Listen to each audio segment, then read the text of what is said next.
Yo soy Milagro Guamán, yo soy directora de la asociación Soy Autista y qué, y quiero primero agradecer a la Universidad Privada San Juan Bautista porque ellos nos están dando este espacio que es que nos lo brinda a través de un convenio que hemos hecho entre la asociación y la universidad, un convenio de responsabilidad social por la cual los alumnos de la universidad nos apoyan en las diferentes actividades y la universidad también nos apoya con sus espacios y también con sus carreras.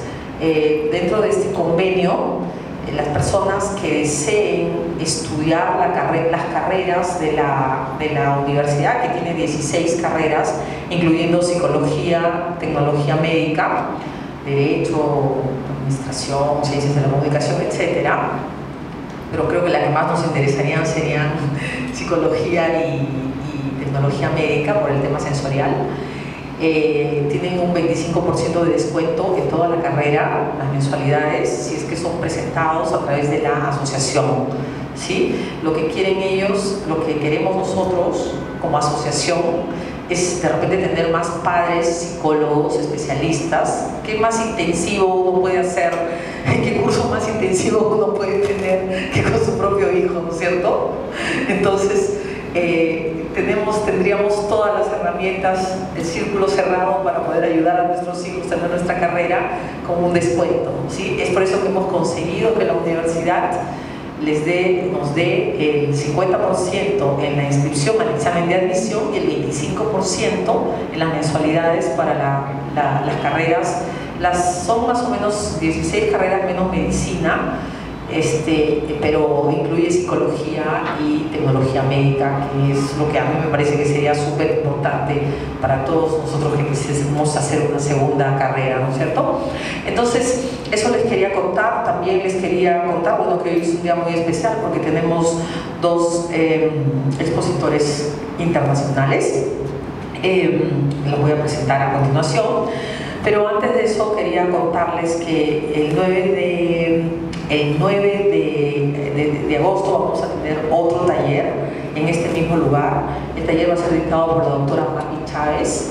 Ustedes la conocen, ella es del Centro Alcanzando, de la Universidad de Columbia. Ella viene para ofrecernos un taller. Va a ser a partir de las 7 de la noche, de 7 a 9 de la noche. Esperamos que todos ustedes puedan venir.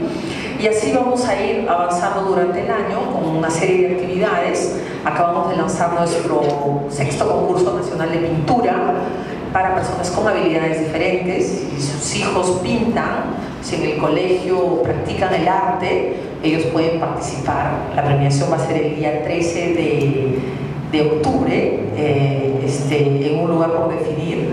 Generalmente lo hacemos en el Jockey Plaza, que nos presta sus espacios para poder hacer ahí todos nuestros eventos grandes y sociales, y la premiación lo amerita, ¿no? Contamos con el jurado, que está compuesto por Marcelo Wong, que es artista plástico. Él nos está apoyando. Bueno, Chema Salcedo, que siempre nos apoya, que ahora está un poco mal, pero se va a recuperar y va a ir a la premiación. Tenemos después a Gisela Valcárcel, que también es jurado en nuestro concurso. También tenemos a Marintere Braski, que nos está apoyando para este concurso también.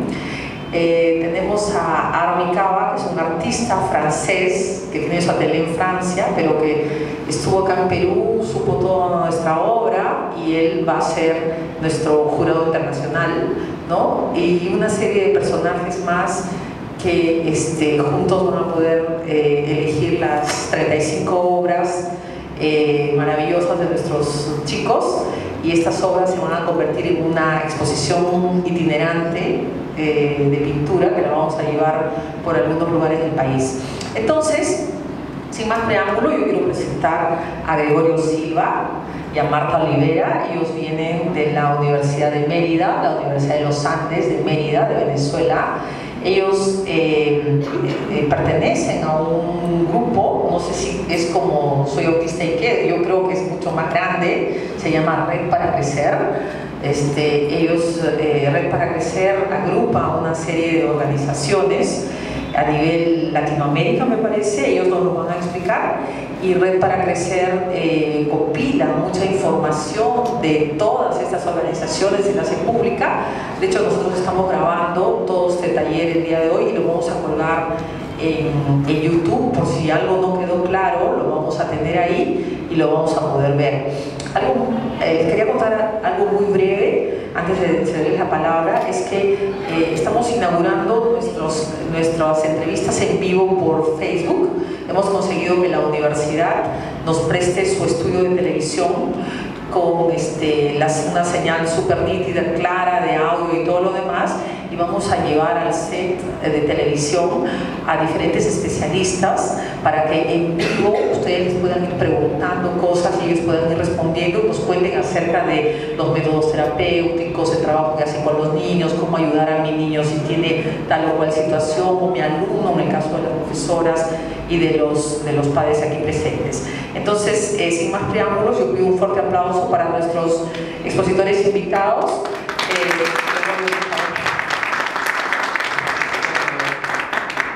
Bueno, muy buenas tardes. Para nosotros, mi compañera Marta Olivera y mi persona aquí presente, es un placer estar aquí con ustedes. Estamos en medio de una gira donde vamos a recorrer muchos kilómetros, vamos a hacer más de 20 eventos en un conjunto de 8 ciudades de Sudamérica, ahora que escuchamos el cuento. Y bueno, va a ser muy interesante esta oportunidad para compartir con ustedes. Esto lo hacemos a gusto, lo hacemos porque nos nace, porque el trabajo dentro de la causa del autismo es algo que consideramos que es realmente importante, no solamente para familias que tienen personas con autismo en su seno, sino para toda la sociedad. Ya hablaremos por qué creemos que esto es así.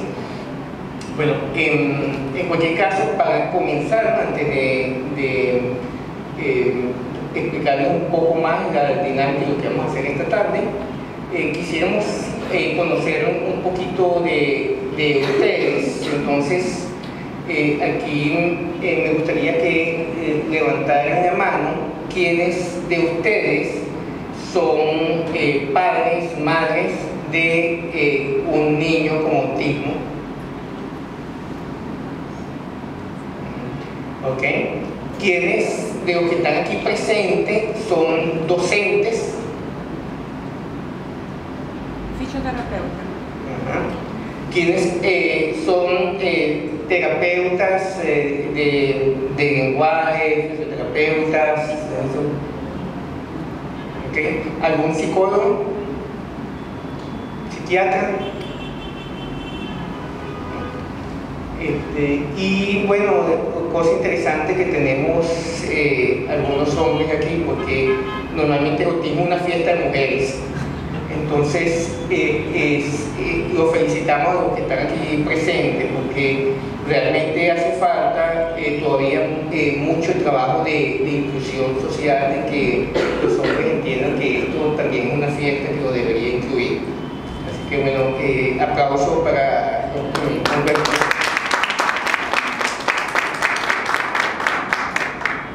Bueno, vamos a comenzar entonces, que vamos a echar un poquito el cuento que vamos a hacer. Pero primero que nada, quisiéramos que conocieran entonces qué es Red para Crecer, ¿verdad? Red para Crecer es una red, trabajamos en toda Iberoamérica, ¿verdad? Ustedes pueden ser miembros de Red para Crecer, cualquier persona o cualquier institución que así lo desee puede ser miembro de Red para Crecer. Es tan sencillo pertenecer a Red para Crecer como registrarse en Facebook o cualquier red social donde ustedes están. Simplemente se registran con un correo, definen una contraseña y ya empiezan a interactuar. Es así de sencillo. O sea, Red para Crecer de alguna manera una red que agrupa personas interesadas en la causa del autismo. Hay muchísimas familias, hay muchísimos docentes. Nosotros hacemos un énfasis muy grande en el trabajo con docentes, ¿ya? Entonces, por eso hay muchos docentes registrados en Red para Crecer. Es una comunidad que tiene más de 20.000 personas registradas. Hay más de 700 instituciones de toda Iberoamérica registradas, y algunas de las cosas por las cuales es más conocida Red para Crecer en Iberoamérica y por causa del autismo es por la cartelera iberoamericana de eventos, donde se registran todos los eventos, la mayoría de los eventos de causa del autismo en Iberoamérica, de los distintos países. Las instituciones, cuando realizan eventos, pues lo suelen registrar en la cartera de Red para Crecer, de tal manera que uno a veces tiene la impresión de que en autismo suceden pocas cosas, pero miren, la cartera iberoamericana registra más de 3.000 eventos al año. O sea que hay bastante movimiento y cosas que ocurren, y uno dice, bueno, ¿y de qué me sirve saber que hay un evento, digamos, en Murcia, España? Bueno, muchas veces sí nos sirve porque vemos que, por ejemplo, recientemente hubo un evento de mujeres y autismo en Santiago de Compostela, y entonces es interesante porque uno dice, bueno, si ya hicieron un evento de mujeres y autismo, o sea, entonces aquí podemos hacer un evento de mujeres y autismo, y hay cosas que se puede hablar acerca de mujeres y autismo. Sí, hay muchísimas cosas que se puede hablar acerca de mujeres y autismo, ¿verdad? Tradicionalmente siempre se ha pensado que hay muchísimo más autismo en hombres que mujeres. Eso es correcto, hay mucho más autismo en hombres que mujeres, pero la relación que se creía hasta ahora no es tan correcta, ¿verdad? Hoy día se está descubriendo que hay bastante más autismo que mujeres. Lo que pasa es que pasa desapercibido por una serie de elementos, ya hablaremos de ellos si es de interés en interacciones que hagamos. Y bueno, finalmente Red para Crecer es muy solicitada, muy buscada por el diplomado cooperativo en autismo. Este es un diplomado que lo toman estudiantes, profesionales, padres, docentes, psicólogos, psiquiatras, médicos de 12 países de Iberoamérica, y es muy buscado, muy solicitado. Más adelante, cuando hagamos el cierre, les contamos un poquito más acerca del diplomado para aquellos que puedan estar interesados, completamente en línea.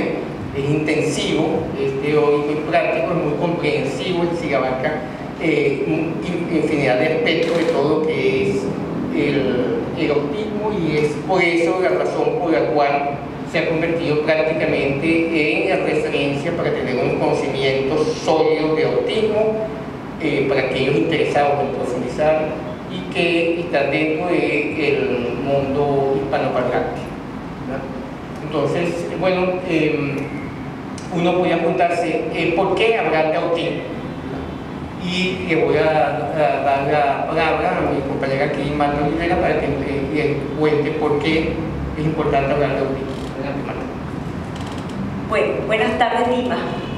Encantada de estar aquí para continuar la conversación de mi compañero. Yo quería enfocar la importancia de este encuentro y hacerlo bastante productivo, ¿no? Finalmente tenemos algo a favor que nos une a todos, cada quien desde sus diferentes ámbitos, como padres, como docentes, como terapistas, que es la pasión por el autismo y la pasión por entenderlo y por vivirlo cada día. Entonces, no vamos a esperar hasta el final, vamos a ir a medida que vayamos conversando, pueden tranquilamente ir haciendo sus respectivas opiniones, comentarios, inquietudes, ¿ok? Que sea algo que sea algo que sea un estilo conversatorio donde podamos escuchar, eso es lo que más nos va a nutrir. Esta gira, como les decía mi compañero, incluye diferentes países y sobre todo tratando de entender hoy qué es la finalidad primordial dentro de ese espectro autista, dentro de ese entender nuestro estudiante, nuestro paciente, nuestro hijo, en dónde está, en qué parte de ese espectro autista está, parte de lo que queremos conversar con ustedes. Pero es importante, se nos cayó la hojita, la presentación, pero es importante el término prevalencia. ¿Por qué? Porque últimamente hay como un boom que tiene que ver con autismo, lo escuchamos mucho. Bueno, los medios de comunicación, que son tan importantes, también se han manifestado cada vez más y más y más como importancia, pero la pregunta es, ¿realmente es así? Realmente es así, hay un incremento impresionante en los últimos años. Fíjense, hace 10 años aproximadamente, por cada 1000 niños, uno dentro del espectro autista. Hace 5 años aproximadamente, por cada 500, uno. Hoy, aproximadamente por cada 68 niños, uno dentro del espectro autista. ¿Qué nos dice eso? Que ya debe haber, por lo menos en las escuelas, tiene que haber niños. Si sumamos, tiene que haber niños dentro del espectro autista. Tiene que haberlo en las escuelas, tiene que haberlo en las universidades, tiene que haberlo en una plaza, tiene que haberlo en parques, está entre nosotros, ¿ok?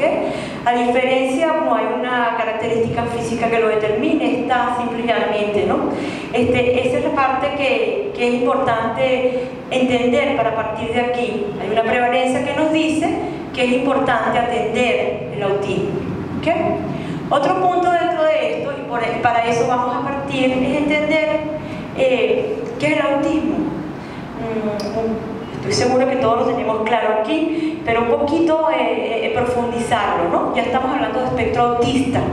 Y ese nombre de espectro es tan impresionante que no es fácil entenderlo, es muy fácil captar el niño que está caminando en puntillas, aleteando, es fácil detectarlo. Ese que nuestros neuropediatras de una vez nos miran y dicen, está dentro del espectro autista. Tenemos también el otro extremo, lo que se ha venido trabajando como el Asperger, ¿okay? Que es el típico niño perfecto, ¿no? Tiene características, hay unos países donde le dicen el de cajita, el clásico, que lo vemos muy del otro lado, perfecto, con un vocabulario espectacular, y se golpea y dice recorcho, son bombas, acabo de darme un pequeño golpe. Y una característica muy particular, ¿no? Pero hay un espectro que está en toda esa mitad, que no siempre se detecta, es muy fácil detectar eso de un lado. Esa otra característica y esos otros niños que pudieran ser un correcamino que vemos corriendo por todos lados, o que pudiera ser un niño muy pasivo, a quien la mamá le dice, mi amor, te sientas aquí, y te quedas ahí hasta que yo te diga, y puede pasar 3 horas sentados ahí hasta que la mami dice. ¿Cómo eso también puede ser autismo? Entonces, importante a partir de allí, para que podamos hablar de un espectro autista, tiene que haber desafíos, diríamos, déficit en destrezas sociales y de la comunicación, ¿ok? Así como la conducta e intereses muy restringidos. ¿De qué manera se manifiesta? Eso es lo que lo hace tan interesante y tan difícil de diagnosticar, ¿ok? ¿Por qué? Porque pudiera haber, por ejemplo, un niño dentro de ese espectro con un compromiso cognitivo, un niño que no tiene compromiso cognitivo, un niño que raya en el otro lado la genialidad, y los tres pueden estar dentro del espectro. Fíjense qué impresionante. Igual con el lenguaje, un niño que no habla, un niño que no sabemos si hablará, un niño que hablaba y dejó de hablar, un niño que habla perfecto, como lo decíamos ahorita, con un lenguaje formal y rebuscado, que muchos dirían, wow. Hay una mami que dice, yo tengo que buscar en mi diccionario las palabras de mi hijo, porque no sé dónde salen. Todo eso puede ser un espectro autista, pero entonces vamos a partir de allí. Desafíos en destrezas sociales y comunicación, déficit, ¿ok? Incluso alteración, y en la conducta de intereses restringidos. Teniendo eso claro, queremos hoy con ustedes hacer el ejercicio de ubicar nuestros hijos, sus estudiantes, sus pacientes, su sobrino, su vecino, dentro de ese espectro. ¿Esto seré yo? La que hago bulla soy yo, ¿no? Ok. Entonces, dentro de ese espectro, ¿en dónde estamos? Eso es parte de lo que hoy queremos trabajar, ¿ok? Otro punto importante que traemos hoy para discutir con ustedes tiene que ver con algunos términos que escuchamos muchísimo cuando se refiere a espectro autista. Uno tiene que ver con la palabra detección temprana, ¿ok? Otro es el diagnóstico y otro punto importante significa el grado de afectación de ese espectro, que es lo que venimos hablando. A veces hay confusión con esos términos y es parte de lo que queremos trabajar hoy. ¿Cómo diferenciarlo? ¿Por qué la importancia de partir de un diagnóstico? ¿Cómo seguir a una detección? Primero, detectar. ¿Qué significa detectar? Significa detectar ese bebé que nace, en qué características va presentando y en qué momento hace que tengamos que estar en alerta, lo que llamamos alertas tempranas, ¿ok? Entonces, 3 puntos importantes para trabajar. Primero, entender la prevalencia y cómo forma parte de nuestras vidas, ¿ok? Las personas que trabajamos, personas que estamos directamente trabajando con autismo o padres de niños con autismo, ¿ok? Segundo, tener claro cuándo es autismo y cuándo no, ¿ok? Entender que no podemos seguir hablando de una categoría única, no es que hasta aquí es un tipo de autismo y a partir de aquí es otro, no. Espectro autista como una dimensión, como una continuidad, ¿ok? Teniendo eso claro, entonces empezamos a trabajar lo que se llama la detección temprana. Fíjense qué interesante, cuando nace un bebé, inmediatamente ya lo tenemos claro, hay hitos dentro de ese desarrollo. Esos hitos se espera que cada quien lo dé, que cada niño lo dé a determinado momento de su vida, unos más, otros menos, pero se sigue ciertos hitos que están ya estudiados, ¿okay?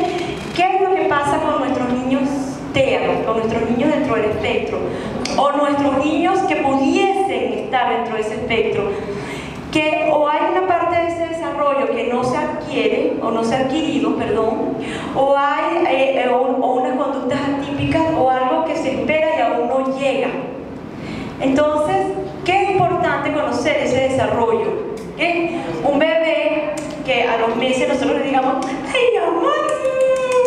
Y no mueva los piecitos, no mueva los bracitos, no sonría, es una razón para preocuparse. Un bebé a quien el que esté jugando como una maraquita y yo lo llame y le diga, Luis, y no me mire, es una característica que tengo que tomar en cuenta. ¿Okay? A medida que pasa ese desarrollo, los últimos 3 meses antes del año es lo que se llama un momento crítico dentro de ese desarrollo, que se empieza todo lo que tiene que ver con características que se hacen evidentes si no se dan, y es lo que los padres manifiestan como, oye, ya va, él hablaba y dejó de hablar, también puede pasar, él hacía ciertas características y no las hace, el juego funcional que debería aparecer no aparece. Entonces, por eso es tan importante, porque es al año y medio donde el autismo se dispara, se manifiesta, empieza como a salir. No se da en todos los niños, pero es una de las edades más críticas en donde eso se manifiesta. Entonces, teniendo claro esa parte del desarrollo como hitos que tienen que manifestarse en cada etapa, cuando eso no se da, es lo que nos permite decir, y debería pasar en absolutamente todos nuestros países, que esos niños todos pasen por lo que llamamos un tamizaje. Eso es lo que tiene que ver con la palabra detección temprana, llámese tamizaje, llámese pesquisa, es lo que en inglés se llama screening, ¿ok? Que nos hagan decir, bueno, no solamente el área física, no solamente que el niño vaya creciendo, que el niño vaya aumentando en peso, sino que las características del área social y de la comunicación también se vayan desarrollando. ¿Qué pasa cuando los padres dicen, mira, hay algo que a mí me inquieta, el niño pasa todo el día serio, no hay manera que sonríe, el niño no señala, el bebé o el niño de 1 año tiende a alinear figuras, de qué manera se manifiesta el juego?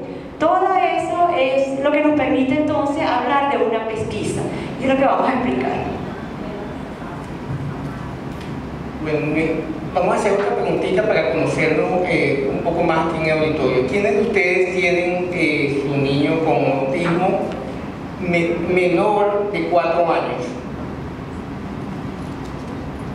¿Y quiénes tienen su niño con autismo mayor de 5 años en adelante? Muy bien. ¿Quiénes de aquí piensan que su hijo con autismo es único? Que no hay otro igual. Bueno, ahí tendrían que levantar las manos todos, ¿verdad? Porque efectivamente no hay un niño con autismo que sea igual a otro, y eso es importante saberlo. Vamos a ver si llegamos aquí en la tarde de hoy a que ustedes puedan descubrir un poco cómo es que uno ubica a su hijo único en el mundo dentro del espectro autista, dentro de un espectro infinito de diferencias. ¿Cómo sé yo dónde efectivamente está mi hijo? ¿Y qué puedo hacer con ese conocimiento para tener un programa, ¿verdad? Un plan de metas para ayudar a mover ese niño a que tenga oportunidades de desarrollar todo su potencial? Porque todos los niños, independientemente del punto del espectro en que estén, pueden desarrollar su potencial, así como lo pueden hacer los niños que no están dentro del espectro autístico, pueden hacer los niños que están dentro del espectro autista. Y se trata entonces, si uno entiende la especificidad de ese hijo, va a poder entonces hacer un plan específico para él y va a poder saber si lo que se está haciendo en la casa, si lo que se está haciendo en la escuela funciona. ¿Les interesa? Sí. Bueno, eso es de lo que queremos hablar. Entonces, fíjense, lo que estaba contando Marta es bien interesante, porque no quiero que se nos pase desapercibido. Hay 3 actividades que en la calle se hablan como que si fuera lo mismo. Nos interesa muchísimo que ustedes, queridos padres aquí presentes, que ustedes, los docentes aquí presentes, distingan muy bien las 3 actividades. A ver, ¿cuáles son esas 3 actividades que muchas veces se confunden como si fuera la misma? Uno es esta que estaba presentando Marta, la detección, ¿verdad? 2, el diagnóstico. Y 3, el nivel de afectación. Son 3 cosas que son muy diferentes. Una es detección, otra es diagnóstico y otra es nivel de afectación. En la calle muchas veces la gente habla y habla como que si es lo mismo, pero no es lo mismo, no es ni parecido, ¿no? Entonces, un objetivo también que tenemos esta tarde es que ustedes distingan esas 3 cosas, que distingan lo que es detección, ¿verdad?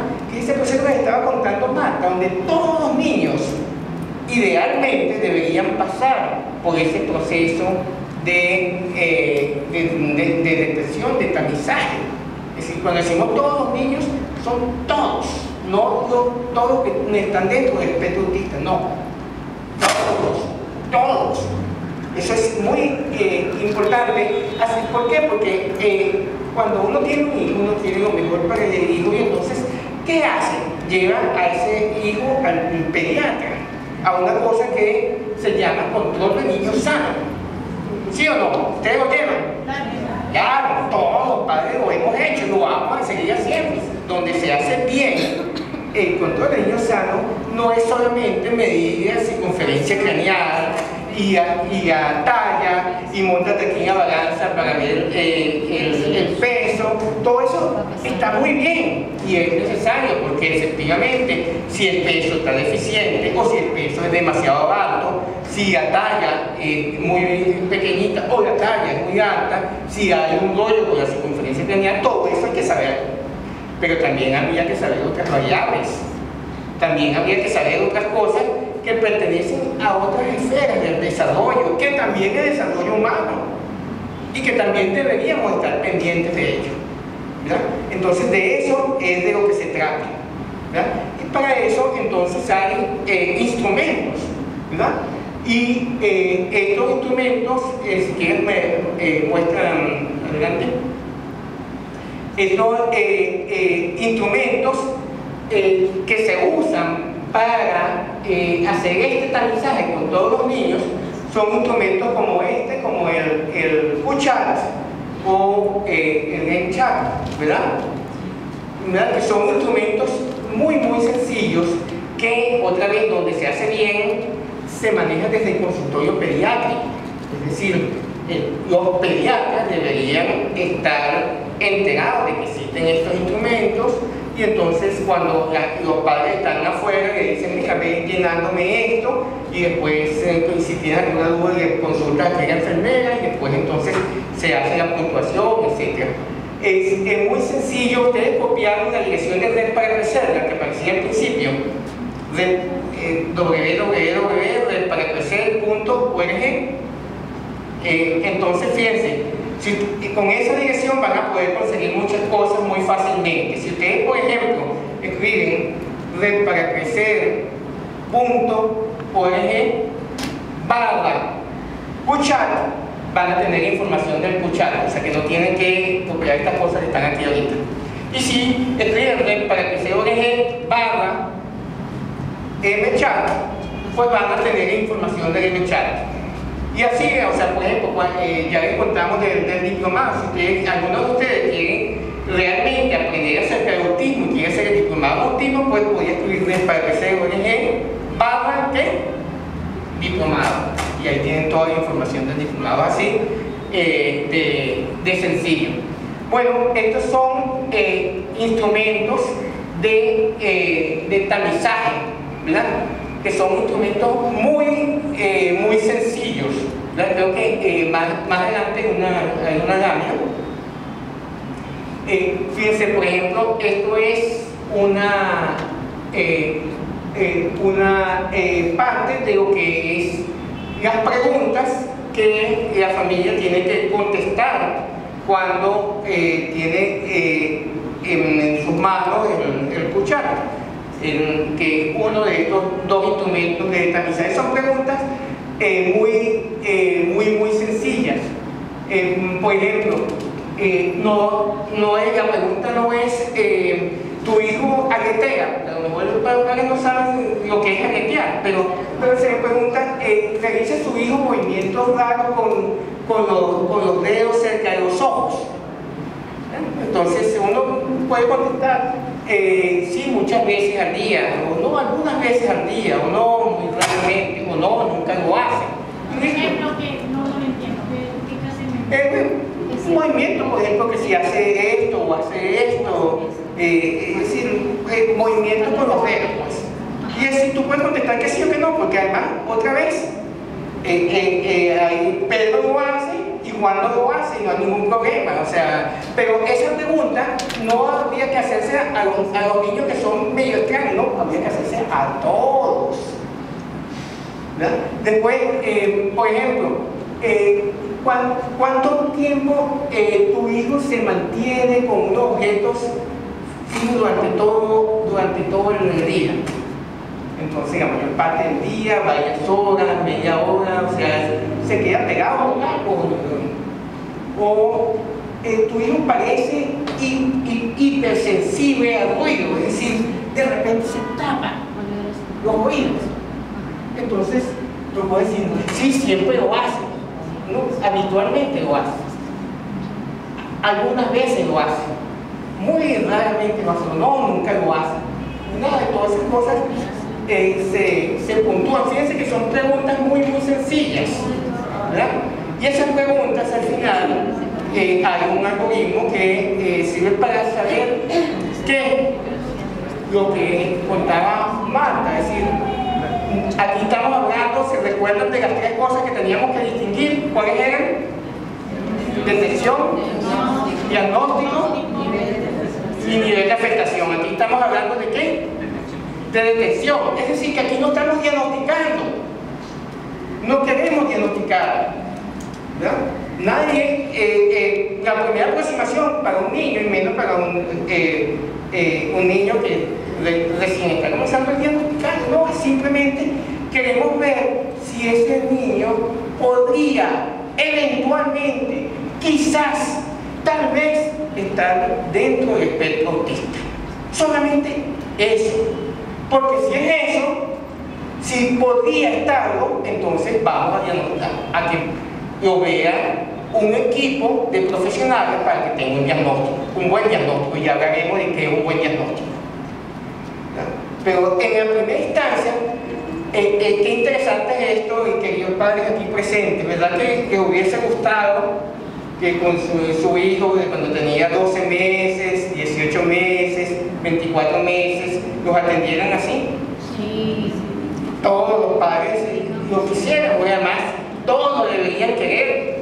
Y lo que no lo piensan simplemente porque no están enterados, pero es una cosa que, así como a uno le interesa que su hijo tenga en peso y que tenga todos los parámetros metabólicos dentro del rango estándares, pues sí, también hay otro tipo de parámetros que nos interesa saber que las cosas van bien.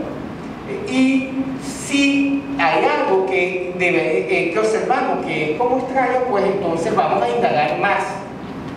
Tristemente, fíjense, Marta y yo, que hacemos este tipo de trabajo, que esto para nosotros es como un apostolado, pues nosotros vamos de una ciudad a la otra y hacemos muchísimos eventos. En esta gira que estamos haciendo, que llamamos Gira Sur 2018, un tema para todos, una oportunidad para todos. Estamos recorriendo 8 ciudades suramericanas, ¿verdad? Estamos iniciando aquí en Lima, vamos a Arequipa, después vamos a Cochabamba, después vamos a Tacna, después vamos a Antofagasta, vamos a Santiago, vamos a Buenos Aires y vamos a Formosa. Y ese es el principio del recorrido. Tenemos un montón de otras solicitudes, pero ya esto que estoy contando es un trabajo intensivo de 2 meses, 20 y pico de eventos, o sea, etc., ¿no? Pero fíjense, les cuento entonces que en este recorrido que nosotros hacemos en distintas ciudades nos encontramos con que efectivamente los padres reaccionan como ustedes. Me hubiese encantado que me hubiese atendido así, pero tristemente el pediatra el primero que me decía, el niño no habla, no importa, ya hablará. Hay niños que hablan a los 6, 7 años, o sea, no se afane mamá, no se afane papá, ¿verdad? Y no es así. O sea, hay unos parámetros del desarrollo, y si un niño no balbucea al año, si un niño no dice algunas palabritas a los 2 años, ¿verdad? Hay que atender qué está pasando allí, porque cuanto antes atendamos eso, pues va a ser mejor para ese niño, ¿verdad? Y si lo que se trata es ¿qué quiere un padre? ¿Qué quiere una madre? ¿Qué debería querer toda la sociedad? Que todos los niños tengan todas las oportunidades que merecen. Entonces, de lo que se trata es de darle a cada quien las oportunidades que necesita. ¿Lo ven? ¿De acuerdo? Bueno, eso es, entonces, los cuestionarios de tamizaje son así. Pusimos una muestra del chat, el chat un cuestionario también. Fíjense que son muy poquitas preguntas. En el caso del chat son 25, en el caso del chat son 20. En el caso del chat hay 5 alternativas, en el chat hay solamente 2. Y al final, aquí lo único que nos interesa es saber si hay bajo riesgo de que esté dentro del espectro, si hay un riesgo medio o si hay un alto riesgo que esté dentro del espectro, nada más. No es para nada un diagnóstico. ¿Por qué? Porque fíjense, si hay un bajo riesgo, ¿qué significa? Bueno, nos vemos más adelante. Fíjense, en este tipo de tamizaje, a los 12 meses se hace el tamizaje, pero se repite a los 18 y se repite a los 24, porque puede ser que al principio no nos damos cuenta y después sí, ¿verdad? Y si hay un cierto riesgo, una cierta posibilidad, pues entonces vamos a que desde ya lo atienda un equipo de especialistas para que tengan el diagnóstico que debería haber. Y de eso es de lo que se trata. ¿Bien? Adelante. Bueno, entonces para ir cerrando esta parte de detección, importantísimo lo que manifiestan las madres, las familias, importantísimo. Eso lo dice la experiencia. Una mamá que se preocupa, una mamá que se da cuenta que hay algo distinto, hay que prestarle atención. Eso lo dice la experiencia.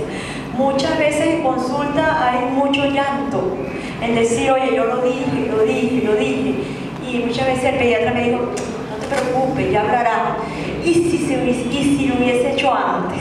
Entonces, entendiendo que el espectro autista no hay ninguna prueba biológica que lo pueda, que se pueda diagnosticar y decir es autismo, no hay una radiografía, no hay un electroencefalograma, no hay un mapeo cerebral, no hay una tomografía, no hay nada biológico que pueda detectar hoy en día el autismo. Qué importante, ya con toda esta información que se maneja y con toda esta investigación que se está haciendo en tantos países, entender que mientras más rápido se detectan estas características, la historia del niño es otra.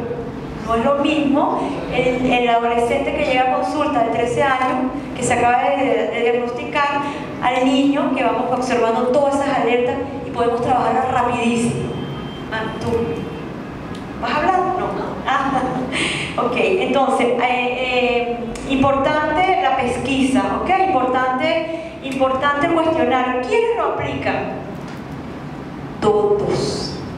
Todos los que estamos aquí podemos aplicarlo, todos, docentes, padres, enfermeras, psiquiatras, psicólogos, un tío preocupado puede aplicarlo un cuestionario.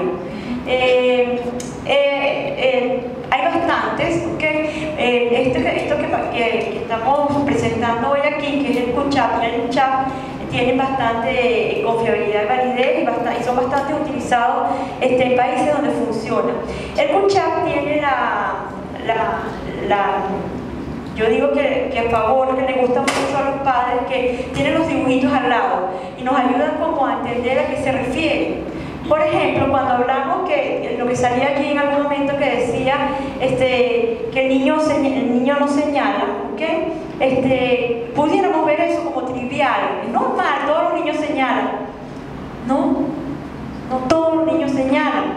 Si mi hijo no me muestra allá, yo tengo que preocuparme. Entonces, el hacer el cuestionario, pónganlo en práctica, vivan esa experiencia. Nosotros, bueno, nos falta tiempo, queríamos hacerlo hoy con ustedes. Entren a la página, ubíquenlo con cualquier niño y vivan la experiencia de lo fácil que es y de cómo sale la puntuación. Otro punto importante, lo que decía Cheo, importantísimo. Un positivo no significa el niño está dentro del espectro, no. Significa simplemente, oye, hay que dejar de preocuparse y hay que ocuparse. ¿Ok? Hay que ver qué es lo que hace que está distinto dentro de ese desarrollo. Y después, más adelante, pudiera ser que no esté dentro de ese espectro. Pero ¿qué sí es importante? Que atiendo de inmediato. Que de inmediato me doy cuenta que no está mirando los ojos y que tiene que mirar. Entonces, toda la familia empieza a trabajarlo. Lucía, mírame, hola. Todos, mamá, papá, tíos, abuelos, primos. La historia de ese niño es otra. Entonces, independientemente de que sea positivo o no sea negativo, una de las grandes ventajas que nos pone, nos pone muy atentos a que hay que intervenir, independientemente de que sea o no sea, ¿ok? Por supuesto, no podemos quedarnos allí. Es decir, bueno, ya veremos. No. Inmediatamente hay que intervenir, ¿ok? ¿Cómo? Eso lo vamos a ver más adelante. Pero intervenir, no podemos cerrar los ojos ante algo que nos está diciendo, es como un semáforo amarillo, que prende y apaga, ¿ok? Si es positivo, entonces, bueno, vamos a tomar medidas. ¿Cuáles son esas medidas? Lo que estamos hablando en este momento, intervenir y abordar. Y en segundo lugar, buscar una valoración más exhaustiva. Buscar especialistas de confianza.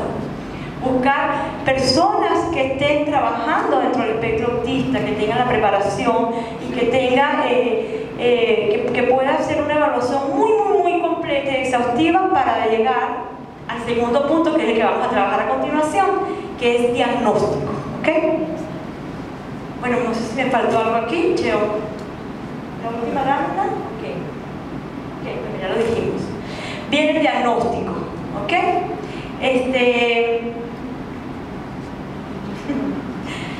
El objetivo del diagnóstico es determinar con precisión si se está ante el caso de un espectro autista, el nivel de ayuda que en principio se requiere y las recomendaciones. Vamos por partes, vamos a ir desmenuzando todo esto, ¿ok?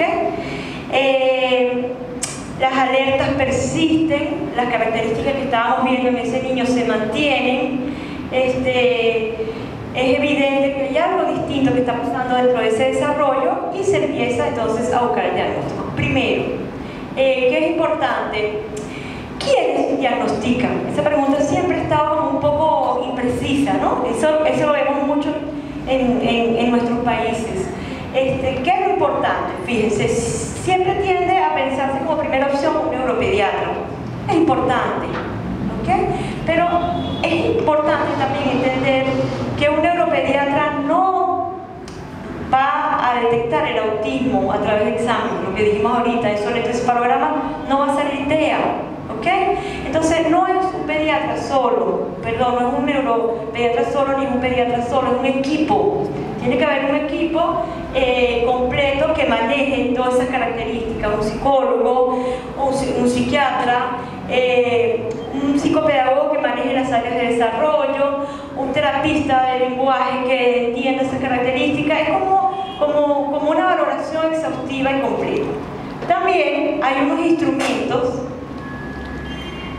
Bueno, ahí ya esto está escrito y estudiado y analizado, que son las buenas prácticas para un excelente diagnóstico, ¿no? Primero, instrumentos internacionales avalados. Fíjense qué interesante, cuando se quiere hacer una investigación sobre autismo y se quiere investigar, por ejemplo, el patrón de sueño, si el patrón de sueño afecta o no afecta a niños dentro del espectro, en países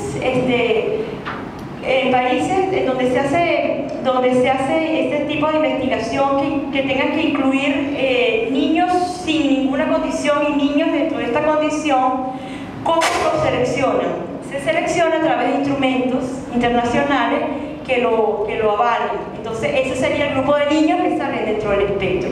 Ya lo vamos a explicar con más detalle. Importantísimo la observación. Como esto no tiene exámenes biológicos, sino a través de una observación clínica. Observación es la palabra clave, ¿ok? ¿En dónde? En ambientes estructurados, en ambientes no estructurados, en su casa. Una buena valoración incluiría observar al niño en casa, cómo es, cómo se manifiesta, con quién juega. Es importante observarlo en su lugar educativo, un maternal, un jardín de infancia, una escuela. ¿Cómo se manifiesta socialmente ese niño? Importantísimo. No siempre en los consultorios eso se evidencia. En el consultorio está el psicólogo, está el psicopedagogo, está el médico. El niño enfrente pudiera ser ese mejor momento, no tiene conflicto. ¿Con quién se conflictúa cognitivamente? ¿Con quién pelea? ¿Dónde muestra resistencia a los cambios? Tiene que ser en ambientes donde pueda eso observarse, ¿ok? Importantísimo la inclusión de la familia. La familia es clave en este proceso para poder, a través de una anamnesis, llegar allí. con todos los detalles, desde el momento en que nace, los antecedentes son clave. Es el primer filtro: gateó, no gateó, caminó, a qué edad caminó, el control de esfínteres, cómo se llevó a cabo, el lenguaje, ¿ok? Importantísimo todos esos puntos. Y bueno, todo lo que implica un informe, que muchas veces se entrega el informe y el papá queda igual. Entonces, ¿cómo hacer que ese papá que llega, o esa familia que llega a hacer un informe, la atención que eso ocasiona? Cómo trabajarlo de la mejor manera y cómo, cuando se da ese diagnóstico, entender qué significa el autismo. Fíjense que si se lo preguntáramos a cada uno de los papás aquí presentes, cada uno tiene su historia. Unas muy duras, unas muy tristes, otras con mucha expectativa, ¿okay? Otros padres que se han preparado y ya quizás no saben mucho más antes que el especialista. Entonces eso tiene mucha influencia de cómo se transmite. Pero vamos a hablar sobre los instrumentos. Bueno, vamos a hacer entonces el quiz de cómo estamos entendiendo la tarde de hoy. Fíjense, habíamos hablado de 3 cosas que íbamos a distinguir, ¿verdad? ¿Cuáles eran? Detección, diagnóstico y nivel de afectación. Inicialmente hablamos de detección. ¿De qué estamos hablando ahora?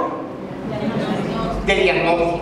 Fíjense, así como antes decíamos, lo que queremos es saber si hay la posibilidad de que el niño esté dentro del espectro.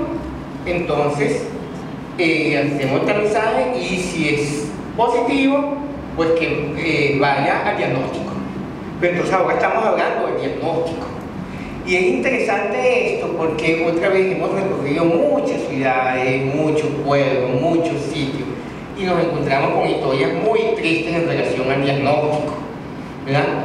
Diagnósticos que hacen sufrir a la familia, diagnósticos que hacen que la gente se encuentre de repente con algo que le ponen una etiqueta a su hijo y ya, y va a ver qué hace con esa etiqueta que te acabo de poner. Eso es realmente triste, eso no es una buena práctica. Y un diagnóstico no es algo que se haga en un consultorio en 20 minutos, en ningún consultorio, ¿verdad? Un diagnóstico es algo que debe trabajarse, que requiere instrumentos internacionales, que requiere todo un proceso, y de eso es de lo que estamos contando, pues ese encuentro que está echando Marta en relación a los diagnósticos. Entonces, fíjense, de lo que se trata es, así como decíamos antes, de que en detección que todos los niños pasen por el proceso de tamizaje, ¿verdad? En diagnóstico solamente van aquellos niños que sospechamos que pueden estar dentro del espectro. Entonces, el resultado del diagnóstico sí es saber si el niño está o no dentro del espectro. Y para eso no debe ser algo que nos ha ocurrido muchísimo, que no, yo realmente, preguntamos a los padres, ¿tú tienes un diagnóstico? Bueno, sí, bueno, no, sí, no, bueno, ¿qué pasa? Que si yo lo llevé a uno y me dijo que sí estaba, después lo llevé a otro y me dijo que no estaba, me dijo que era un autista de alto funcionamiento, otro me dijo que era síndrome de Asperger, otro que me dijo que era un oposicionista desafiante. Entonces los padres, no sé si a alguno aquí les ha pasado eso, ¿les ha pasado a alguno? Sí, efectivamente, es que nosotros, como digo, eso se llama el calvario de los padres, porque es realmente un calvario, y los padres entonces no saben realmente qué hacer, no saben qué tiene el hijo, cuál es la condición, cómo ayudarlo a que despliegue todo su potencial. Y como no conocemos entonces exactamente lo que es la condición del niño, pues no podemos después ayudarlo, porque no hacemos un plan especial según ese diagnóstico.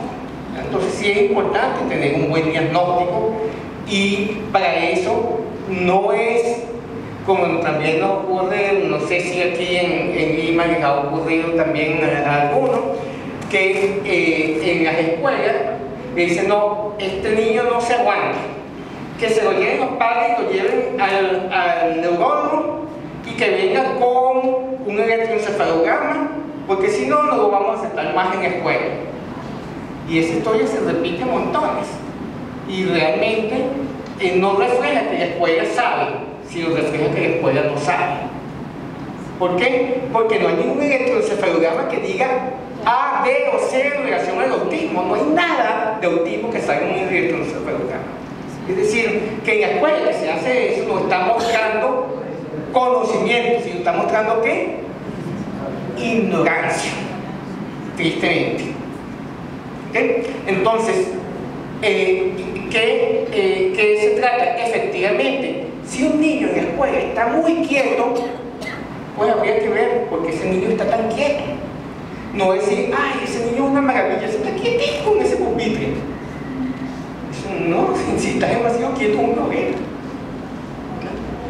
Y si un niño no se está para nada quieto, pues también hay que ver. Ahora fíjense, algo que nos tiene que quedar bien claro ahora que sí estamos hablando de diagnóstico, y si vamos a decir este niño es o este niño no es, ese es el objetivo del diagnóstico. El autismo no es un problema. Eso tenemos que entenderlo, queridos padres aquí presentes. El autismo no es un problema, el problema es la ignorancia. ¿Ok? Entonces, el problema es que nosotros no sabemos qué hacer. El problema es que la escuela no sabe qué hacer. Muchas veces nos encontramos con un cuento de autismo como discapacidad, ¿no? Y fíjense, si es verdad que puede haber autismo con algunas discapacidades funcionales, eso puede haber, pero ojo, el autismo en sí mismo no es una discapacidad. Actualmente hay algún tipo, perdón, de interrupción. No, al contrario. Actualmente hay algún avance acerca de por qué se da el tema del autismo en algún niño. No, claro que sí, vamos a hablar por supuesto de eso, claro. Yo noto que de un tiempo esta parte es algo más común de lo que era antes. Sí, precisamente ese es el cuento con el que comenzó hablando Marta, de que ¿por qué hablar de autismo? Porque fíjense, antes se pensaba que había una persona con autismo cada 10.000 personas, es decir, era una cosa rarísima. Y hoy día se piensa que cuando hay un grupo de 68 personas hay una con autismo. Incluso parecían algunos estudios poblacionales que con cada 50 ya empieza a haber alguien con autismo. Es decir, no sé si me entienden esos números, pero eso no es lo que significa que no hay ninguna escuela sin estudiantes con autismo. No existe en el mundo. No existe en el mundo. Todas las escuelas tienen estudiantes con autismo. Todas las universidades tienen estudiantes con autismo. Toda la educación media está llena de estudiantes con autismo. Cuando ustedes van al centro comercial, hay personas con autismo. En los trabajos, hay personas con autismo. La mayor parte de las personas con autismo no están diagnosticadas. Y no es el tema que traíamos hoy. Podemos eventualmente en alguna de nuestras puertas por aquí por Lima echarles el cuento de la historia del autismo, pero el autismo es tan viejo como la humanidad. Es decir, siempre ha habido autismo. Siempre. ¿Qué es el autismo en realidad? O sea, ¿qué se le denomina autismo? El autismo, bueno, es lo que comentó Marta al principio, pues es la convergencia en una condición de dos tipos de áreas afectadas. Por un lado, todo lo que tiene que ver con lenguaje, comunicación y socialización, ¿verdad? Y por otro lado, lo que tiene que ver con patrones de conducta e intereses restringidos. Entonces, ojo, cuando salgan por esa puerta no piensen que autismo y discapacidad es lo mismo, ¿verdad? Autismo es simplemente lo que decía antes, es una condición, así como aquí hay un zurdo. ¿Quién es zurdo? Hay un zurdo, siempre hay zurdo. Yo también soy zurdo. Es decir, ¿cuál es el problema si soy zurdo? Y tú eres zurdo y allá hay otro zurdo. Es una condición. ¿Algún diabético hay aquí? ¡Ay, qué maravilla, no hay diabético! Pero no podría haberlo. Y eso es una condición que el que nació con diabetes pues va a seguir siendo diabético. Y uno tiene entonces esa condición y aprende a vivir con esa condición, ¿verdad? Entonces es igualito, si alguien nace con la condición autista, es una condición, no una enfermedad, ¿verdad? Entonces va a seguir con su condición, y lo cual no significa que no vaya a aprender, que no vaya a desarrollarse, que no vaya a tener éxito social y que no vaya a ser feliz. Sino que lo hace de otra manera. Va a tener una manera distinta de percibir el mundo, de crecer, de desarrollarse, de aprender, de tener éxito social. Y por eso tenemos que conocerlo. Más adelante van a encontrar muy interesante cuando empecemos a hablar de nivel de afectación y metas de aprendizaje, etc. Pero por ahora, no perdamos el hilo. ¿De qué estamos hablando? Del diagnóstico. Entonces, el objetivo del diagnóstico es saber si la persona está o no dentro del espectro y el grado de ayuda que necesita en términos muy generales. Eso es lo que nos da el diagnóstico. El diagnóstico entonces requiere de buenas prácticas, requiere de instrumentos confiables, no debe depender de personas, y por eso que se usan instrumentos estandarizados, ¿verdad? Entonces, así como les decíamos, con la detección hay instrumentos estandarizados como el push-up, el bench-up, con el diagnóstico hay también instrumentos estandarizados como el ADR, como el ADOS, ¿verdad? Son instrumentos que uno aplica, ¿verdad? Para poder hacer, tener elementos confiables en que podamos saber si una persona o no está dentro del espectro. Entonces, aquí con Milagro hemos coordinado, vamos a hacer algunas entrevistas de ADR la semana que viene. Entonces, instrumentos internacionales sí requieren que la persona esté preparada, que la persona esté certificada para aplicación de instrumentos. Es decir, fíjense, esto para un psiquiatra, un psicólogo puede saber de autismo, pero puede no estar certificado para aplicar un instrumento, un ADR o un ADOS. Eso es una certificación aparte. Ahora, ¿qué hace un buen psicólogo, un buen psiquiatra que está en un equipo y el diagnóstico, como vimos, es parte de un equipo? Pues trabaja en equipo y entonces dice, oye, a mí me parece que este niño está dentro del espectro. Y la detección me dice que hay un resultado positivo. Entonces yo me busco una persona certificada, le aplico el test y yo como psicólogo, yo como psiquiatra, entonces complemento esto, le pido datos a la docente del niño, le traigo datos de la familia, los videos caseros familiares, etc. Y al final hago un informe con todo ese conocimiento. Eso es una buena práctica. Así es el deber ser, así debería ser, ¿verdad? Entonces, de nuevo, ya sabemos, hay instrumentos internacionales que se aplican dentro de las buenas prácticas. Cuando uno aplica, ya te voy a dar la palabra, cuando uno aplica un instrumento de estos, hace un recorrido de todo lo que es el desarrollo de la persona, desde que nace hasta el tiempo presente. Adelante. Sí, gracias. Una consulta, ese ADR, sí, ¿es una certificación que solamente lo puede llevar un psicólogo? No necesariamente, pero sí, obviamente un psicólogo está en ventaja para obtenerlo, pero no necesariamente tiene que ser un psicólogo. Gracias. Bueno, entonces uno hace con el ADIER un recorrido completo desde todo que es el desarrollo del niño, desde que nace hasta el momento presente. Tiene cerca de un centenar de preguntas, ¿verdad? Y al final con un algoritmo se saca una conclusión. Con el A2.2 hay también entonces un trabajo que se hace, el ADIER se hace con la madre o la persona que estuvo a cargo del niño. Con el A2 se hace directamente con la persona y a distintos modos según las edades. Vamos a darle la palabra a Marta para que continúe el cuento del diagnóstico. Ok, ¿vamos claros? Otro de los instrumentos es el A2. A diferencia del ADIER, el ADIER se le aplica a la persona más significativa en la vida del niño. Puede ser los padres, puede ser unos abuelos, ¿ok? A través del niño. Es el padre quien a través de una entrevista minuciosa que abarca desde el momento que sale de la panza.